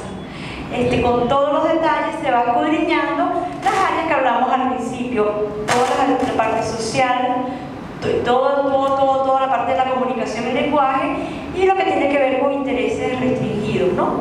Preguntas, por ejemplo, como si el niño tiene algún tipo de apegos, hacia qué, de qué manera. Sí, por ejemplo, se preocupa en lo que se refiere a la parte de intereses restringidos. La pregunta es si el niño tiene preocupaciones inusuales, por ejemplo, temor hacia la muerte, preocupación hacia enfermedades, hacia la vejez. Entonces salen mucho, sobre todo a través de anécdotas. Por ejemplo, un papá nos contaba, sí, ahorita que usted lo dice es así, yo soy bastante mayor, 20 años mayor que mi esposo, y mi hijo en las noches antes de dormir me dice, papá, te voy a dar un besito porque no sé si mañana aparece muerto. Entonces esto se convirtió en el niño en una obsesión. Todos los días se despertaba a abrir los ojos a ver si estaba vivo o no. Entonces el papá decía, eso pudiera ser una preocupación. Entonces eso en ese instrumento, eso se especifica, se insiste mucho hasta tener la seguridad de que hay o no hay. ¿Ok? ¿Alguna duda? Ok. Entonces, el ADIER tiene que ver con todo el desmenuzar, con todo detalle la parte social, comunicación y la parte de conducta con interés. El A2, a diferencia del ADIER, es un instrumento que se aplica directamente a la persona que está en sospecha de un posible espectro autista. ¿Qué es lo interesante? Que se aplica desde niños de 1 año. Ya va. ¿Por qué? No porque podamos decir está dentro del espectro autista, sino porque desde los 12 meses ya hasta los 36, que es el primer módulo que se llama T, nos hablaría de un rango de preocupación. Eso es interesante. Rango de preocupación. ¿Qué tiene otra característica? El lado va a depender del lenguaje del niño, del nivel de lenguaje, y va a depender de la edad cronológica. Entonces, como lo dijimos, se detecta desde niños pequeñitos de 12 meses hasta adultos. Adultos, cualquiera de los que pudiéramos estar hoy aquí. ¿Ok? Hay 5 módulos: T, módulo 1, módulo 2, módulo 3, módulo 4. Implica una serie de objetos, una maleta de este tamaño, en el que se trabaja a través de juegos, sobre todo con los niños más pequeños, muchos juegos y muchas actividades. A través de 12, 15, 10, dependiendo del módulo, se hace esa actividad. Nosotros particularmente, nos certificamos en A2 y siempre que lo aplicamos lo filmamos. Nos interesa ver mucho las reacciones y después se van a dar cuenta por qué. Una de las características fundamentales para diagnosticar autismo tiene que ver la mirada del niño. ¿Por qué? Porque la mirada regula conductas. La mirada es importantísima en el ser humano. A través de una mirada todo lo que hacemos, ¿no? Hay un dicho que dice que quien no entiende una mirada nunca entenderá una larga explicación. Imagínense eso con nuestros niños en déficit. Si yo me paro aquí, tú estás jugando con la silla, tiqui, tiqui, tiqui, tiqui, yo te hago... ¿Qué haría cualquier niño? Inmediatamente ¿Y qué haría un niño dentro del espectro autista? Me da igual, porque no se pasa. Tiquiti, tiquiti, tiquiti, tiquiti, sigue jugando. Si yo le digo, bellísimo lo que estás haciendo, bellísimo, sigue ahí, ¿qué hace? Se jura que se la está comiendo porque no entiende la parte literal. Simple y llanamente me dice bellísimo y es que me la estoy comiendo. Otro niño que no tiene la condición inmediatamente deja la silla. ¿Okay? Entonces, a través de esos juegos se instiga un poco esa parte social, esa parte de comunicación. ¿Qué otro punto importante aquí? Eso se llena después unos algoritmos y a partir de esos algoritmos nos dice si dentro de esa característica estamos o no ante la presencia de un espectro autista. ¿Qué es importante? Lo que dijimos al principio, no quedarnos solo en instrumentos, es importante ahondar, ¿okay? Y ver los diferentes contextos en donde el niño se desenvuelve. Seguimos.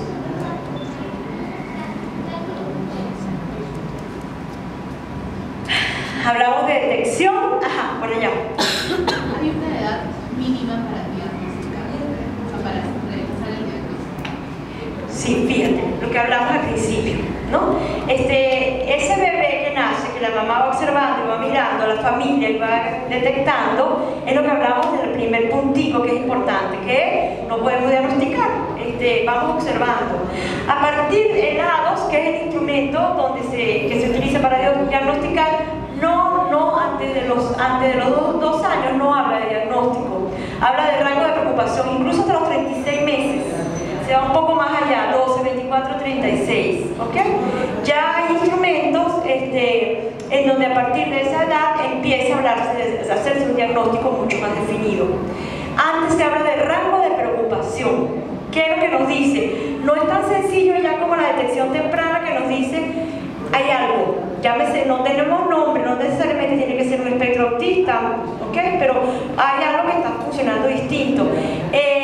Cuando nos vamos y aplicamos el lado a ese niño de 2 años y medio y sigue la característica persistente, nos dice rango de preocupación, ¿ok? Ya más grandecito se puede aplicar un diagnóstico, un instrumento ADOS, ¿ok? Incluso hay otros instrumentos que se utilizan en otros países como el CARS, por ejemplo, que se utiliza desde niñitos más pequeños. Está una prueba que se utiliza mucho en México que se llama FOSPAC, es una escala, un instrumento donde también se hace ya con niños pequeños. ¿Qué puede pasar? Siempre es importante hacer una nueva revaloración. Siempre es importante. Por ejemplo, los niños que es lo que escuchamos hablar mucho como síndrome de Asperger, ¿okay? No se detecta, no suele ser incluso si se pudiera aplicar instrumentos tan interesantes que no siempre va a salir manifestado porque es a partir de los 6 años, nosotros lo llamamos camisita blanca, camisita, dependiendo de esa edad, 6 años, donde empieza a manifestarse mucho más. Cuando la demanda social se hace mayor, cuando la demanda académica se hace mayor, empieza a dispararse. No se suele hacer siempre evidente. Entonces, siempre es bueno hacer un diagnóstico y un tiempo después volverlo a realizar. Lo que vamos a trabajar ahorita, que se llama grado de afectación, nos va a permitir entender lo que estamos hablando. Es decir, si nosotros estamos viendo, incluso hay niños en los que no tenemos en las escuelas ningún informe, no sabemos si está o no está. Muchas veces hay temor a hacer los diagnósticos, muchas veces hay rechazo, muchas veces, bueno, con todo respeto a las etapas por las que pasan muchos papás, ¿okay? No pasa nada, no pasa nada, no pasa nada, y la maestra está detectando que pasa algo, que hay un niño diferente en el aula. Entonces, están en negación los padres. Sí, pero esa es una de las etapas por las que se pasa, hay que entenderlo. ¿Cuándo es el problema? Cuando nos quedamos allí. Cuando hay etapas, incluso cada pareja lo maneja muchas veces distinto, cada uno en distintas etapas. Lo que se trabaja muchísimo con los papás es que no se queden allí, sino empujarlos, animarlos a que sigan otro camino. Que al final con eso hay como, la experiencia nos dice que hay como 2 caminos, ¿no? Uno, el camino de la resignación, que tengo la cruz aquí. Y bueno, eso fue lo que me tocó. Ese es un camino muy duro, porque ese es un camino bajo la pena, bajo la joroba, ¿ok? Hay otro camino que es el camino de la aceptación, que se llora lo que hay que llorar, vivimos lo que hay que vivir, pero el Padre se levanta, se para y se come el mundo con su Hijo. Esos son los padres más preparados. Esos padres no les gana a nadie, son los padres que se comen el mundo. Eso es parte de lo que hay que trabajar muchísimo, ¿okay? Ese tipo de lo que hablábamos ahorita, de cuando no hay un diagnóstico, es lo que queremos trabajar también hoy. Lo ideal es esto, lo ideal es una detección, un diagnóstico y después entender con ese diagnóstico qué hacemos. Pero la realidad es que no siempre en nuestras escuelas tenemos todo perfecto, el niñito que llega con el informe. Incluso más triste todavía, a veces está ese informe y no sabemos qué hacer, se engaveta y ahora qué hago, susto. ¿Okay? Esto que vamos a trabajar a partir de este momento tiene que ver con la docente mucho, lo trabajamos y lo utilizamos en las aulas para decir, bueno, yo no sé si está o no está, pero tiene toda esta característica, ¿qué hago? ¿Okay? Y eso es lo que se llama, y lo vamos a hablar a continuación, el grado de afectación, ¿okay? Nivel de afectación. Fíjense qué significa. En el caso del diagnóstico, que ya lo tenemos claro y lo tenemos en nuestras manos, ¿qué hacemos? Porque era un poco lo que decía Cheo, ¿qué es esto? Ya va, esto es impresionante. Esto es nivel 1, nivel 2, nivel 3, es grado, ¿qué nombre tiene esto? ¿Es alto funcionamiento o es bajo funcionamiento? ¿Es moderado o es leve? Eso tiende a confundir muchísimo.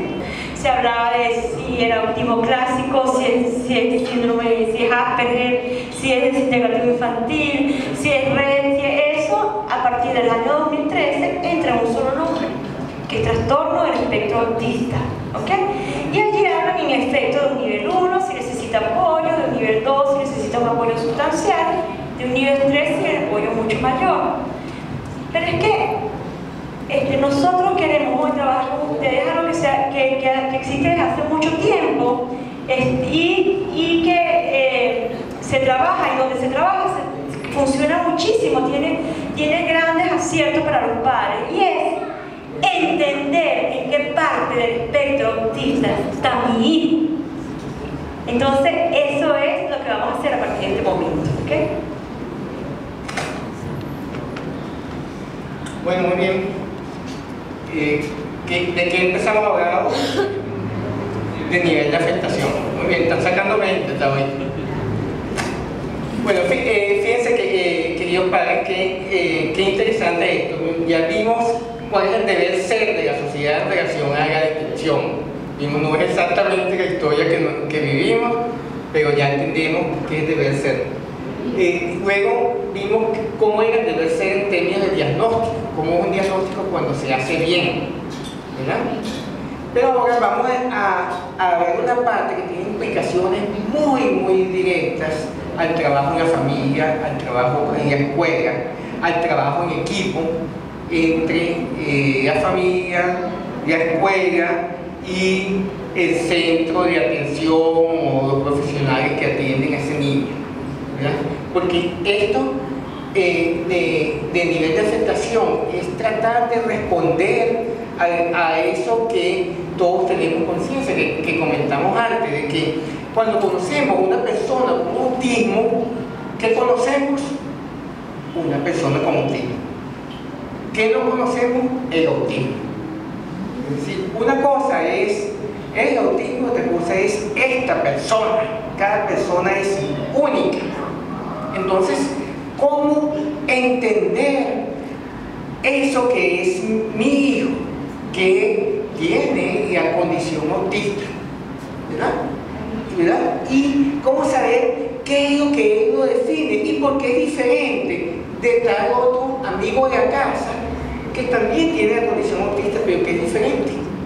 Porque en verdad, fíjense, estamos hablando de que hay niños con autismo que hablan poco, que hablan mucho. Hay unos que lo difícil no es que hablen, sino desenchufado. Que lo que uno le pregunta algo así, usted y taca, tenemos, por ejemplo, un caso donde que el niño que su obsesión era la mitología, y entonces cuando tú le preguntabas, oye, ¿y quién fue Poseidón? Y tú empezarle toda la historia, y después ese niño no podíamos desenchufar, no podíamos trabajar con él, porque se quedaba pegado. Y así, si el tema es los dinosaurios, si el tema es los helicópteros, si el tema son los aeropuertos, o sea, cualquiera de estos niños tiene su tema preferencial, ¿verdad? Y entonces eso es una variante, pero también hay el que no habla. Está el que tiene poco lenguaje receptivo, el que tiene mucho lenguaje receptivo, el que tiene imaginación y el que no tiene imaginación, ¿verdad? El que imita y el que no imita, ¿verdad? Por eso, fíjense, uno se encuentra en estos caminos de Dios muchas anécdotas. Por ejemplo, uno le pregunta en una escuela a la docente, y fulanito, ¿cómo es su comportamiento? Se dice, no, él no es para nada autista, porque él no es como Miguel, porque fíjense que este Juan es hasta líder. Es hasta líder, dice la maestra. ¿Qué pasa? Esta maestra no está entendiendo, no sabe que un niño puede ser perfectamente autista y líder. ¿Por qué no? Ahora, ¿qué tipo de liderazgo tiene ese niño? Es decir, tiene un liderazgo donde lo que le interesa es que todos vayan detrás de su juego. Él no interactúa en el juego de otro, sino los otros tienen que venir al juego de él. Entonces ese es el tema, son detalles más sutiles, y eso es lo que entonces tenemos que empezar a distinguir, ¿verdad? ¿Qué es lo que hace específico a cada niño? ¿Por qué alguno que es de esta forma y otro que es de esta otra forma? ¿Qué deberíamos aprender allí? ¿Cuáles son las áreas? ¿Cuáles son las dimensiones? Hoy día se habla, fíjense, del espectro autista. Y vamos a volver a traer la pregunta que nos hicieron hace rato, porque tiene que ver ahora mucho aquí. Fíjense, ahora se habla mucho más de autismo. ¿Pero por qué? Porque el conocimiento está más en la calle, porque los periódicos lo sacan, porque aparecen personajes en las novelas, ¿verdad? En la televisión, que son personas con autismo, porque en el cine hay personas con autismo, en las series, etc. Entonces empieza a haber más información de autismo, hay más capacidad de diagnóstico, y entonces se empieza a descubrir cada vez más que hay más personas con autismo. Hasta hoy día que sabemos que en cada grupo humano de 70 personas pues hay una persona con autismo, ¿verdad? Entonces eso es lo que ocurre, pero todas esas personas entonces son diferentes. Y de lo que se trata ahora, cuando hablamos de nivel de afectación, es cómo se está manifestando el autismo de esta persona.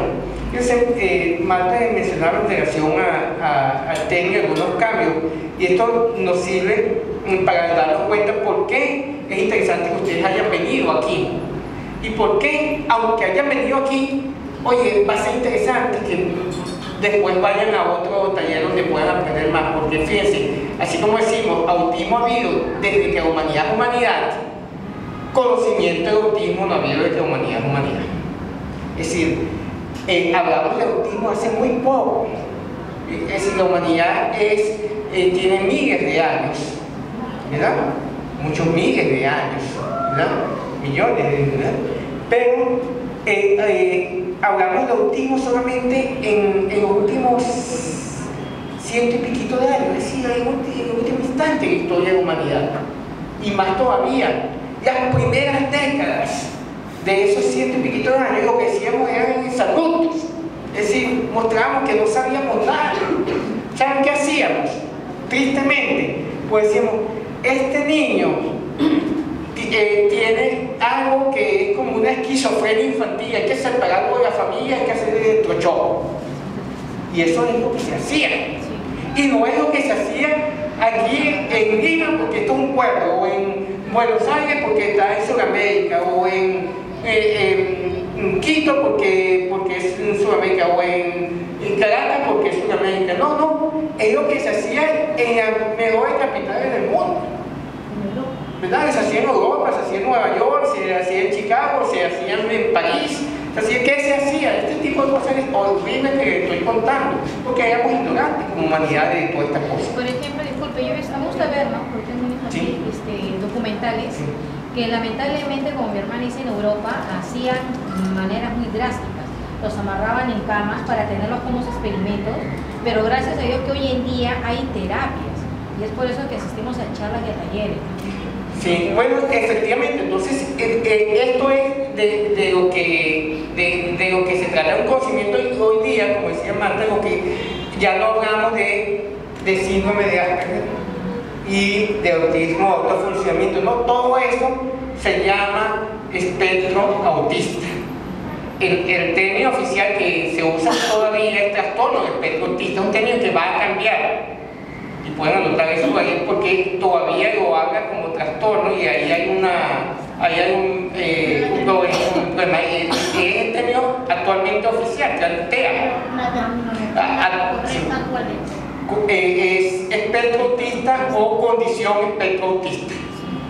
Porque como digo, no es una enfermedad ni necesariamente es un trastorno. Es el término utilizado internacionalmente, es trastorno del espectro autista. ¿Cómo lo vamos a hacer? Es el término de hoy, no el término de mañana. Pues el término de mañana es espectro autista. ¿Ok?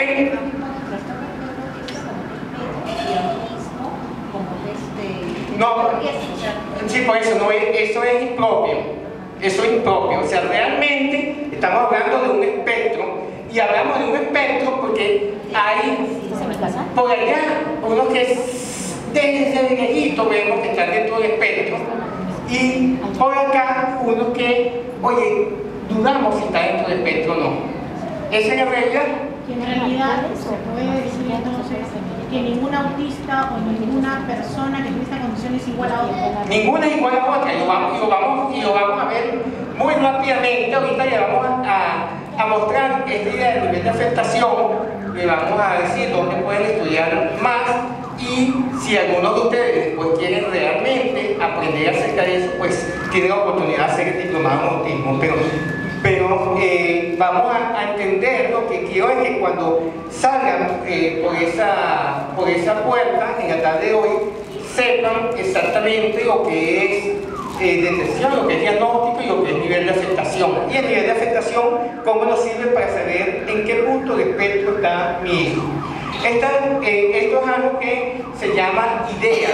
IDEA significa Inventario del Espectro Autista y fue creado por un psicólogo español tristemente muerto porque era realmente una persona que aportó muchísimo, se murió hace poco y él logró un modelo que caracteriza el espectro autista en 4 áreas, 12 dimensiones y 4 niveles por dimensión. Aquí fíjense, lo interesante de la idea es que nos permite de alguna manera hacer como una fotografía del espectro autista como se expresa en este niño. Entonces, por ejemplo, aquí está Pedro Pérez, este niño, y esta es su fotografía de espectro. Y aquí está Ana González, y esto es su fotografía dentro del espectro. Entonces, hay 4 áreas, 1, 2, 3, 4, y las áreas son interacción social, comunicación, flexibilidad de conducta de intereses, simbolización, ¿verdad? Y en cada área hay 3 dimensiones, ¿verdad? 1, 2, 3, 1, 2, 3, 1, 2, 3, 1, 2, 3. Y en cada dimensión hay 4 niveles. Entonces, uno lo que hace es aprender a moverse en cada una de estas dimensiones y entender en qué punto está la persona que está siendo observada dentro de esa dimensión. Ahorita vamos a hacer, cerrando un pequeño ejercicio para que ustedes lo hagan pensando en su hijo como ejemplo, ¿verdad? Pero entonces sabemos que lo que vamos a tratar de caracterizar es estas 4 áreas: socialización, comunicación, lenguaje, anticipación y flexibilidad y simbolización. Fíjense, esto quizás les suena muy atropellado como se lo estoy expresando. La idea no es que van a salir de aquí sabiendo cómo se determina el nivel de afectación, pero sí van a tener ideas y van a poder seguramente entender la literatura en red para crecer. Van a encontrar mucha información de ideas, pueden introducir red para crecer o de barra idea y van a tener esa información. Adelante. Entonces, en cada una de las áreas hay, estas son las dimensiones que se trabajan en ese área. Entonces, por ejemplo, en el área de socialización, ¿cuáles son las dimensiones que vemos aquí? ¿Cuáles son las dimensiones? Y el que te van a sacar 20. Relaciones sociales, capacidad de referencia conjunta, capacidades intersubjetivas y mentalistas. Eso suena todavía como muy raro, pero ya vamos a ver cómo es que eso se digiere. Pero veamos la segunda. Comunicación y lenguaje. ¿Cuáles son las dimensiones? Lenguaje, pues sí, lenguaje. Fíjense, me voy a detener aquí un momentico por esto. Fíjate, sí, tenemos un tiempo. A ver, ¿qué hora son? 4:24. ¿Cómo estamos, digamos? Sí. Ok. Entonces, fíjense. Vamos a que entiendan esto bien. Fíjense una experiencia típica de intercambio que tenemos con un docente de una escuela. Le preguntamos cómo es el lenguaje al niño. Y entonces el docente dice, no, el lenguaje de Miguel es muy pobre, casi no habla. Pero el lenguaje de Juan es muy bueno. Sí, ese niño tiene mucho lenguaje. ¿Qué escuchamos allí? Lo que escuchamos es que esta docente no entiende lo que es el lenguaje, porque no discrimina las dimensiones. ¿De qué lenguaje estamos hablando? ¿Estamos hablando de lenguaje expresivo? ¿Estamos hablando de lenguaje comprensivo? ¿O estamos hablando de funciones comunicativas? Son tres cosas diferentes. Una cosa es lenguaje expresivo, otra cosa es lenguaje comprensivo y otra cosa es funciones comunicativas. ¿Ok? Son tres cosas que son diferentes. ¿Ok?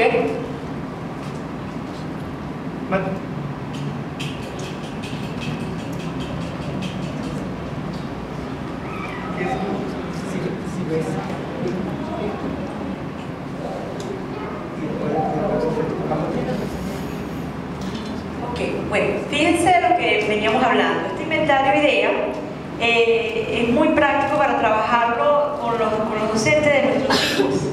¿Ok? ¿Cuál es la idea? Que pudiera, que la docente pueda hacerlo dentro de su aula, que los padres puedan hacerlo y chequear un poco en cómo lo ve cada uno, ¿no? ¿Qué tiene de interesante? Que esto varía en el tiempo. Es decir, mi hijo en estos momentos que estuviese dentro del espectro autista, por ejemplo, no hay lenguaje. Eso significa que no va a haber nunca. Eso significa que puede moverse dentro de ese espectro, ¿ok? Y puede llegar a otro nivel. Entonces se habla de 4 niveles: nivel 1, nivel 2, nivel 3, nivel 4. Vamos a hacer este ejemplo. Fíjense qué interesante. Lenguaje expresivo, ¿ok? Lenguaje verbal. En el nivel 1, un niño, el nivel 1 significa un niño que no tiene absolutamente ningún tipo de lenguaje. No hay balbuceo, no hay jerga, ausencia completa de lenguaje. Eso sería nivel 1. ¿Ok? Nos vamos a un nivel 2, un niño en el que utiliza palabras solamente: silla, cama, mamá, perro, o ecolalia, lo que llamamos ecolalia, ¿ok? Que es la repetición.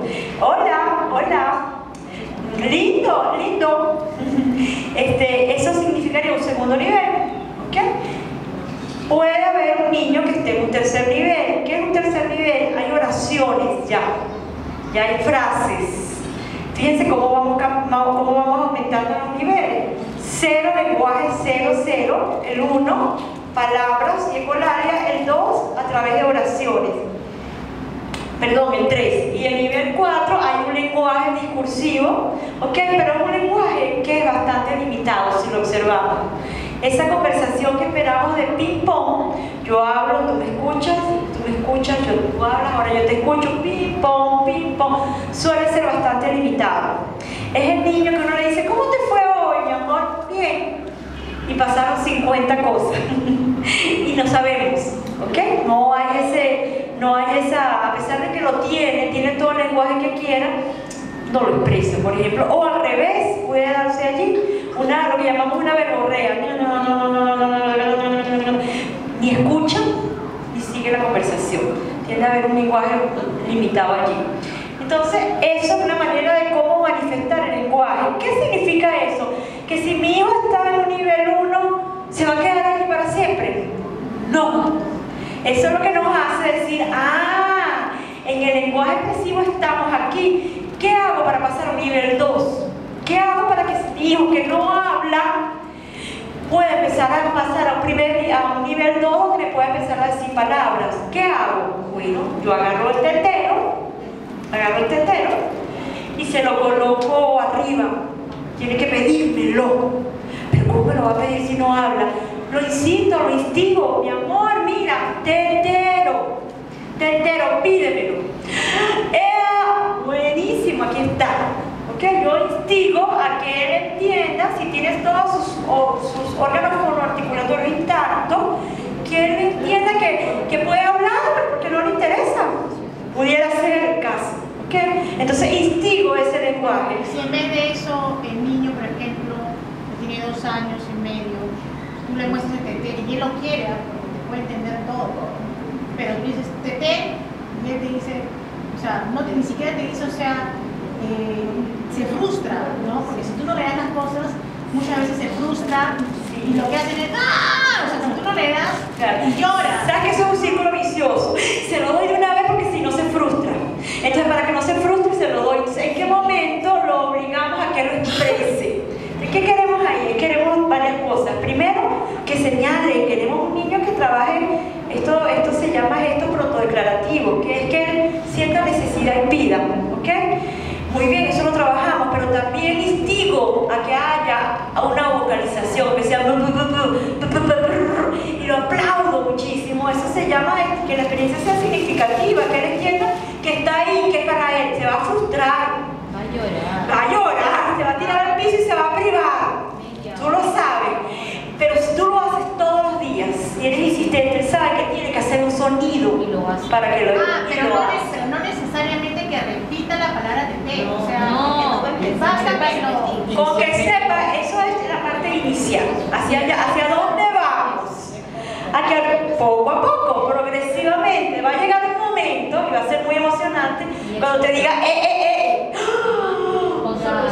¿okay? Imagínate cuando diga tete. Eso puede llevar 1 año, puede llevar 6 meses, puede ser 7 días, pero hay que ser perseverantes. Los padres tienen que ser perseverantes en el trabajo. O sea, no dársela a la primera, ¿no? Sí, fíjate, es que estás diciendo muy importante. Los papás suelen decir, él es muy independiente. Yo le pongo el tetero así, él corre, lo agarra y se lo toma solito. ¿Qué queremos? Está bien la parte de independencia, pero si el niño no habla, está en un nivel 1, tenemos que producir, tenemos que trabajar, tiene que haber cambio, tenemos que movernos. ¿Cómo nos movemos? Produciéndolo. Que él entienda que hay un sonido que tiene que hacer. Entonces, lo que decías tú al principio, va a ser pero algo sale, la vocalización, hasta que después vengan las palabras. Sí, porque en realidad a veces el problema, el problema no es que no, o sea, no se quiere entender. Mi nieto, que es porque yo estoy viniendo acá, yo desde muy pequeño ya he notado, porque no vivía conmigo, esas características, porque yo tengo aparte sobrinos que también son autistas. Entonces yo notaba esas características y él te entendía todo perfecto, porque todo te lo entiende perfecto. O sea, eso es lo que se llama lenguaje receptivo. Yo diría incluso que para la edad que tenía en ese momento era superior a cualquier otro niño. Pero de verdad, o sea, el tema con él puntual es que no expresaba lo que él quería. Entonces yo muchas veces, y es el error que uno comete, como abuela, entonces ¿qué hacía, no? háganle caso porque no te está pidiendo algo. Y a veces los padres que son más jóvenes y la verdad son más dejados porque son jóvenes muchas veces, en el caso puntual de los míos. Entonces simplemente, no, déjalo, no, que, o sea, y es a mí, o sea, me frustraba a mí como, o sea, pero te está pidiendo, o sea, hazle caso, ¿no? Porque estás viendo esa parte, la parte de frustración, no la parte del aprendizaje. Y ellos preferían 1000 veces tenerlos metidos con el televisor o darles el bendito celular para que no fastidien y esté metido todo el rato ahí en vez de, ¿no? O sea, estar en ese plan de estimular. Sí. Y en realidad ahora que yo ya lo tengo bajo mi tutor, o sea, bajo mi custodia, digamos, estamos viendo indudablemente que sí, que ha habido un cambio, que hay un crecimiento, y sí, estamos empezando, pero él es tan auditivo en realidad, porque todo el tema de estimulación es en base a canciones. Pero fíjate que es importante lo que acabas de decir, hay autoconciencia, o sea, como abuela, hay autoconciencia de que cada actividad con él tiene que implicar un aprendizaje, eso es lo que hace el avance. ¿Sí? Ajá. Yo lo que quería consultar es acerca de los niveles. Por ejemplo, hay como un subnivel, porque ahí como ustedes no buenísimo, esa pregunta. Exactamente, y perfectamente lo han sabido discriminar. Por ejemplo, ¿no? En mi caso, específico, mi hijo, yo lo veo que está entre el nivel 2. ¿Entre uno y otro? No, está entre el 2, entre el 3 también, porque sí, es decir, tiene todavía de colar. Y eso también era mi consulta concreta, porque yo fui, bueno, a varios centros, ¿no? Y en el caso me dijeron que la ecolalia sí se puede totalmente anular, ¿no? Y cosa que, bueno, me costó bastante duro, porque me han dicho, y he leído también que la ecolalia es algo que va a estar presente constantemente, pero bueno, ellos dijeron que no, que tajantemente se puede eliminar al 100%. Luego, también tiene la parte del lenguaje racional, pero concretamente me noto que la parte pragmática es la que no entiende. Es decir, si yo converso, como usted me mencionó, ¿no? ¿Cómo te fue el colegio? Bien. Ya, pero de ahí le puedo aprender una conversación que la sabe con un nombre, apellido, dirección, etcétera, pero no va a seguir espontáneamente una conversación. Entonces, yo siento como que va del nivel 2, como que está en una transición constante, ¿no? Y quisiera saber también cómo poder, supongo más adelante, cómo poder ayudarlo a avanzar a los siguientes niveles, ¿no? Ok, hay varias preguntas. En primer lugar, la ecolalia es importante. La ecolalia es lenguaje. Está, aunque esté imitándolo, que esté repitiéndolo, el lenguaje. ¿Qué nos dice eso? Existe el lenguaje, lo está expresando, ¿ok? Es importante que empiece al principio. La ecolalia se puede manifestar en los siguientes niveles. Puede darse, tú puedes tener un niño en el nivel 4 que en algún momento haga ecolalia. ¿Qué es lo importante? Que sepas, claro, que en un nivel 1 no hay lenguaje expresivo, en un nivel 2 predomina en un 90% colárico con palabras. Aquí hay oraciones y aquí hay conversación. Si tu hijo puede tener conversación, solo que no le interese, ¿ok? O que sea limitado, que no sepa en qué momento tiene que callar, en qué momento tiene que hablar, pero tiene un lenguaje que fluye, estaremos hablando de un nivel 4. Puede darse el caso de entre uno y otro, ¿ok? Puede darse perfectamente el caso. Lo que no es planteable es que brinque del 1 al 4. Eso es lo que no. ¿Ok? Mira, este ejemplo tuyo está muy bueno. Cuando hablamos de autismo, lo asociamos mucho, que era la pregunta temprano hoy, que era este movimiento de manos, ¿no? El manierismo se llama estereotipias. Muy bien. Entonces siempre se hace esa pregunta. Dice, bueno, eso es solo característico de los niños. Fíjense cómo se da, se suele dar así, se suele dar así, se suele dar los movimientos, ¿ok? Nosotros tuvimos la experiencia hermosísima en España de una amiga que tiene 40 años con diagnóstico de autismo, y ella nos decía, eso jamás ha desaparecido de mi vida, solo que yo cambié la estrategia. Yo, cuando tengo esa necesidad, porque yo necesito autorregularme, me compro zapatos grandes y muevo mis dedos de los pies. Miren qué interesante.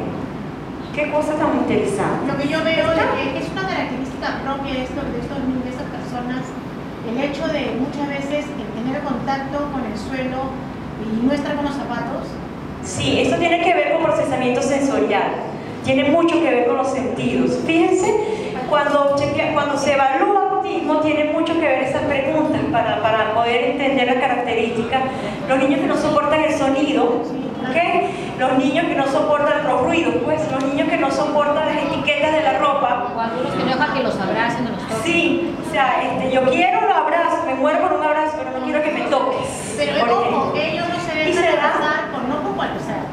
No se dejan abrazar por cualquiera, pero sí, o sea, sí por las personas, digamos, de su es más de la apariencia, que es que, o sea, son tan sensibles al resto, que es como que si ellos pudieran ver o percibir la energía, la vibra, o sea, de la otra persona. Sí, eso está muy ligado a una parte sensorial, muy ligado.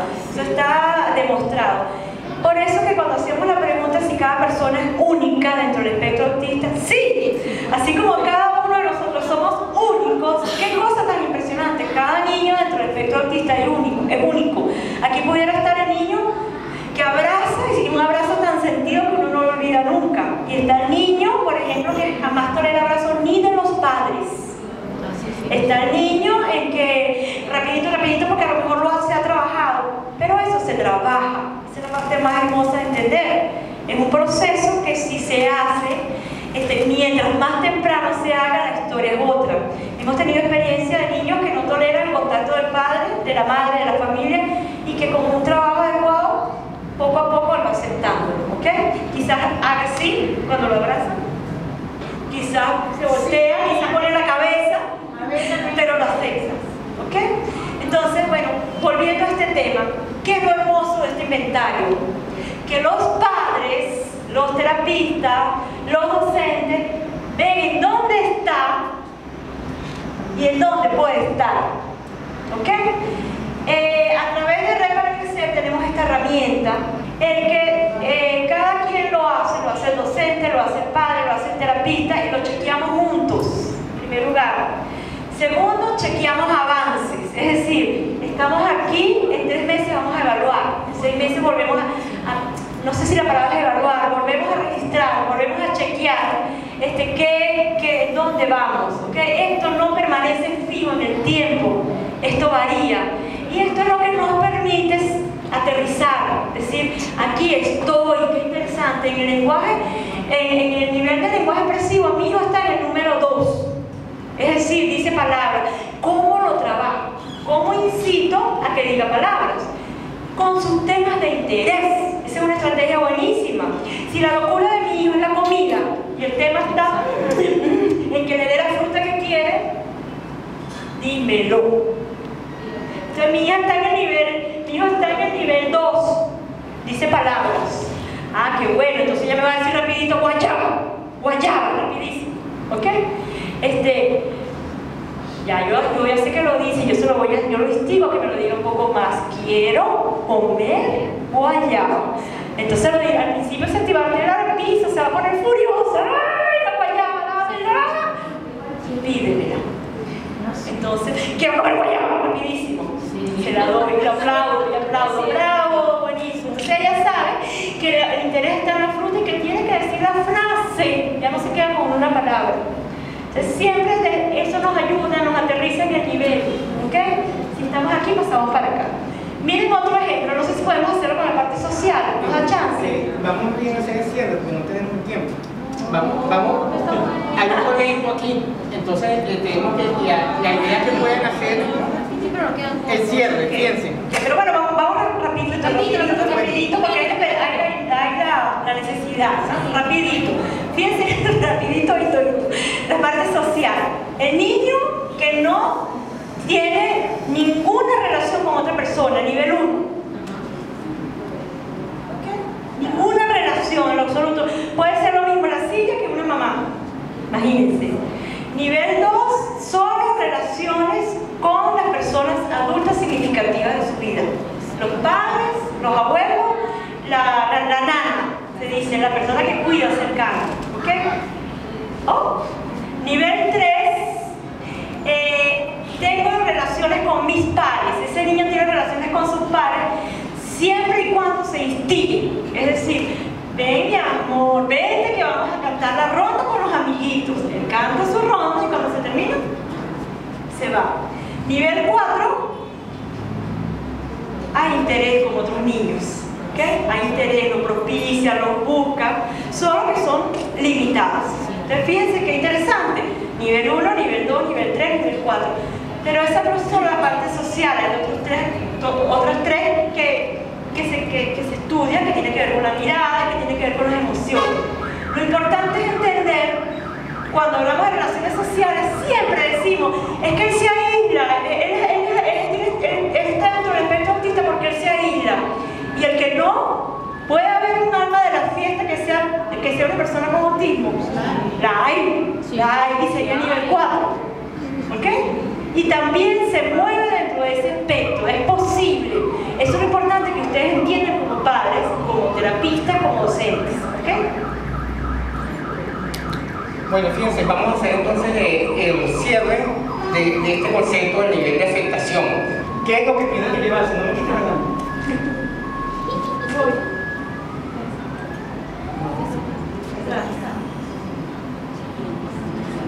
Vamos a hacer el cierre. Fíjense, lo que queremos que se lleven entonces es que es posible tomar una fotografía que diga dónde está mi hijo en ese punto único dentro del espectro. Eso dice, en cada una de estas dimensiones, y son 12, en qué nivel está. ¿Alguno de ustedes aquí es alguien matemático, ingeniero? 1, 2. Bueno, los ingenieros matemáticos saben que con 12 variables, y cada una independiente, ¿verdad? Y 4 niveles, saben muchos millones de posibilidades. Es decir, que aquí, aunque lo vemos sencillito, son millones de alternativas diferentes, y por eso es que realmente esto nos da una fotografía única del hijo. En el caso que tú decías, muy interesante, si tú no le das lo que él pide, él va a hacer la pataleta. Allí hay la variable flexibilidad. Él a lo mejor tiene mucho lenguaje comprensivo, está por aquí, pero en flexibilidad está por aquí, por eso le dan las pataletas. Entonces tú lo vas entendiendo. Pero ¿y cómo está en anticipación? Si tú le puedes anticipar, puedes trabajar la flexibilidad y mejorar su lenguaje. Entonces, cuando empezamos a entender esto como padres, como terapeutas, como docentes, la vida cambia. Sabemos en qué punto está mi hijo, sabemos qué le tenemos que decir a docentes. Si yo soy un docente, sabemos cómo trabajar en el niño. Si hay un equipo de terapeutas, docentes, familia, entonces hay un círculo positivo donde cada vez ese niño está mejor, y donde esta fotografía, lo interesante, es la fotografía a una determinada fecha y se va moviendo según el trabajo que vayamos haciendo. Si vemos que dentro de 6 meses no se ha movido, lo que estamos haciendo no está funcionando. ¿Lo ven? ¿Qué les parece? O sea, lo ideal es de que una vez que sea, digamos, la primera pre-oración, digamos, aprendizaje, lo que ya veamos, ya haya 6 meses. Claro, vas haciendo tú la idea, y lo vas haciendo y lo vas compartiendo con el equipo. Y siempre tiene que ir en avance. Tiene que ir en avance, y para eso fíjense, en la herramienta que está para el crecer. Eso quiere decir que en algún punto, digamos, de la vida de esa persona con esta condición, puede llegar a ser de repente... Esa persona va a tener la condición autista toda su vida, pero va a ser exitoso, va a ser feliz, va a desplegarse todo su potencial, ese que es lo que uno quiere como padre. Puede pasar de acuerdo al trabajo del 4, y que va a depender de un gran esfuerzo de los docentes. Ahora, entonces fíjense, en la herramienta en línea que tienen los docentes, los padres para crecer, en cada dimensión y en cada nivel hay aprendizajes que uno puede plantearse, y hay literatura para eso. La gente, esto requiere, esto que simplemente lo estamos presentando para que sepan que existe, para que cuando salgan de esa puerta van a salir ustedes con otro nivel de conciencia, si esto nos salió bien, ¿verdad? Entonces, si es así, Esto que hacemos nosotros, normalmente hay un taller de por lo menos un día completo trabajando con casos para que la gente aprenda cómo observar, cómo distinguir una dimensión, cómo distinguir un nivel. Eso requiere un trabajo, no esto que hicimos en la tarde de hoy, que se dan cuenta, pero es algo que los padres pueden aprender, que los docentes pueden aprender. Si alguno quiere aprenderlo muchísimo, bueno, entonces está la alternativa del diplomado en autismo, ¿verdad? Los diplomados arrancan siempre en abril, pero las inscripciones arrancan las aplicaciones desde noviembre y diciembre, porque hay muchísimas centenares de personas en los distintos países que quieren entrar. ¿Qué costo tiene eso? El costo son $200 de atención personalizada durante los 3 meses. Y es un costo único, no tienes que pagar todos los meses, etc. Es realmente el diplomado más económico y más exhaustivo que hay en internet. Y adicionalmente lo que estamos haciendo actualmente para poder seleccionar a la gente que aceptamos es que estamos trabajando con las instituciones. Ustedes aquí han sido convocados por Yo Soy Autista y qué, a Yo Soy Autista y qué, que le vamos a decir, mira, queremos que tú nos recomiendes, o hay unas personas que dicen que están trabajando contigo, porque lo que queremos es gente que aproveche todo el conocimiento que vamos a entregar. Es un diplomado, no es como lo que muchos cursos que hay en internet, que simplemente los contenidos, ¿qué haces con eso? Sino tú tienes un tutor que te responde, o si tienes que, es intensivo, tienes que trabajar toda la semana durante 14 semanas. Entonces tienes que saber que tienes que apartar ese tiempo. Todo lo que termina el diplomado abre maravillas el diplomado. No encontramos un caso de que haya terminado que no abre maravillas el diplomado. Hasta ahora ha sido así. Bueno, esa es una posibilidad, pero ya se nos acabó el tiempo, porque aquí hay otro evento, queremos escucharlos y cualquier otra pregunta que tengan.